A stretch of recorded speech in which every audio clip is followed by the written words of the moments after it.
வந்து பார்த்தீங்கன்னா, உங்களது ராசி அதிபதி சந்திரன் 12ல் இருக்கும்போது, நிறைய செலவுகள் முதல்ல வந்து ஒரு திங்கள் செவ்வாயில் கொஞ்சம் செலவாகிற மாதிரி ஃபீல் கண்டிப்பாக இருக்கும்.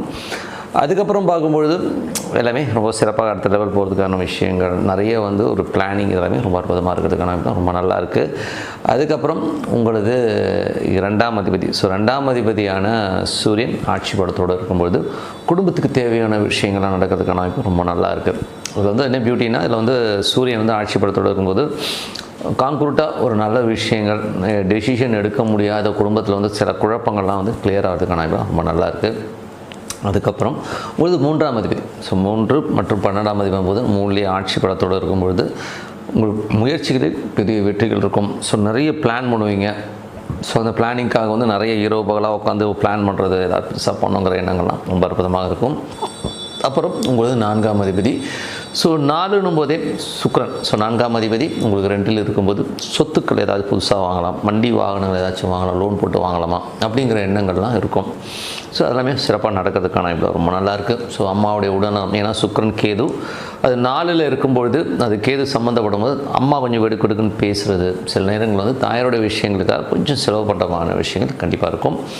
அதுக்கப்புறம் உங்களுடைய 5ஆம் அதிபதி, ஸோ 5ஆம் அதிபதியான செவ்வாய் 4ல் இருக்கும்போது குழந்தைகளுக்காக நிறைய எக்ஸ்பென்ஸ் பண்ணுறது, குழந்தைகளுக்காக கொஞ்சம் செலவு பண்ணுறது, சில நேரங்களில் குழந்தைகள் நம்மளை கொஞ்சம் இடவடமாக பேசுகிறது, கொஞ்சம் எதிர்த்து பேசுகிறது நினச்சி கொஞ்சம் ஃபீல் ஆகும். ஸோ இதெல்லாமே நடக்கும். அதுக்கப்புறம் உங்களுக்கு 6ஆம் அதிபதியான குரு, ஸோ 6ஆம் அதிபதியான குரு 12ல் இருக்கும்போது வேலை விஷயமாக நிறைய ட்ராவல் இருக்கும். சில நேரங்களில் வந்து கொஞ்சம் வட்டி நிறைய கட்டுறோமோ அப்படிங்கிற ஒரு ஃபீலை ஏற்படுத்தும். ஸோ இந்த மாதிரி விஷயங்கள்லாம் கொஞ்சம் கவனமாக இருக்கணும். கொஞ்சம் தூங்கி ரெஸ்ட் எடுக்கலாமாங்கிற சில நேரத்தில் தோணும். சரி, என்னடா அது ஒரு மாதிரி டயர்டாக இருக்கிற மாதிரி ஃபீலை கண்டிப்பாக ஏற்படுத்துங்க. அப்புறம் 7ஆம் அதிபதி, ஸோ 7ஆம் அதிபதியான சனி, ஸோ 7ஆம் மற்றும் 8ஆம் அதிபதி சனி 9ல் இருக்கும்போது கணவன் மனைவிக்கினோட சின்ன சின்ன ஈகோ கிளாஷஸ், இந்த வக்கரம்னும் போதே கொஞ்சம் பிடிவாதமாக இருக்கும், நான் அப்படி தான் இருப்பேன் அப்படிங்கிற மாதிரி விஷயங்கள் இருக்கும். ஸோ அதை மட்டும் கொஞ்சம் விட்டு கொடுத்து போனால் போதும். அதுக்கப்புறம் போகும்போது 8ஆம் அதிபதியும் 9ல் இருக்கும்போது கொஞ்சம் வந்து தாயாருடைய 8, 9 வந்து அப்பா கொஞ்சம் நம்மக்கிட்ட வந்து பிடிவாதமாக இருக்கிற மாதிரி ஃபீலை கண்டிப்பாக ஏற்படுத்துங்க.